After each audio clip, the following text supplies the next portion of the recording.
বুঝি সেই আমার বৃন্দাবন। ও মা, শাস্ত্র বললেন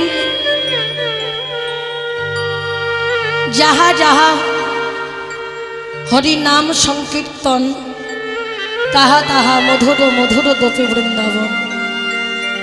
তোমা বৃন্দাবন কটা গো? বৃন্দাবন 5টা। কোথায় কোথায়? একটা বৃন্দাবন হচ্ছে উত্তরপ্রদেশ, যেখানে রাধা গোবিন্দ লীলা করেছিলেন, ওটা একটা বৃন্দাবন। শ্রীধাম নবদ্বীপ গুপ্ত বৃন্দাবন, যেখানে তুলসী কানন, সেটাও একটা বৃন্দাবন।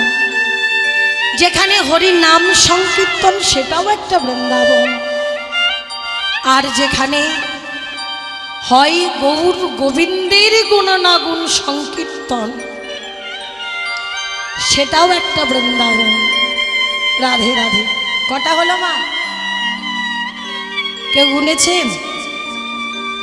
4টে। রাধে রাধে। বলছে যেখানে হরিনাম সংকীর্তন হয় সেটা বৃন্দাবন হয়। কখন হয় জানো? ভক্তমণ্ডলী, ভক্তিবতী মায়েরা দেখুন, যখন যেখানে হয় হরিনাম সংকীর্তন, সেই সংকীর্তনের লাগে আসেন যত আমার গৌর গোবিন্দের প্রিয় ভক্তগণ। সেই ভক্তগণের হয় যদি এক মন, না হয় যদি আন মন, তবে সেই স্থান হয়ে ওঠে মধুর মধুর মধুর গৌতী বৃন্দাবন। তাই গৌর হরি বল, হরি বল। আর একটা বৃন্দাবন কোথায়? না, ভক্তের হৃদয় রূপ বৃন্দাবন।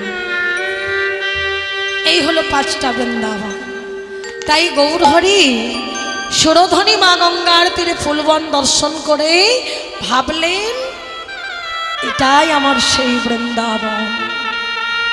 গৌরহরি যমুনা পেলেন, বৃন্দাবন পেলেন। সহচর গণ গোপী করে অনুমান।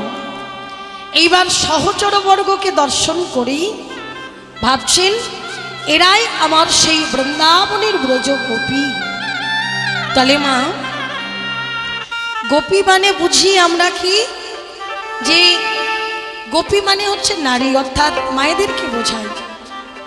কিন্তু এখানে গোপী মানে গো শব্দে হচ্ছে ইন্দ্রিয়, আর পি শব্দে পান করা বা দমন করা।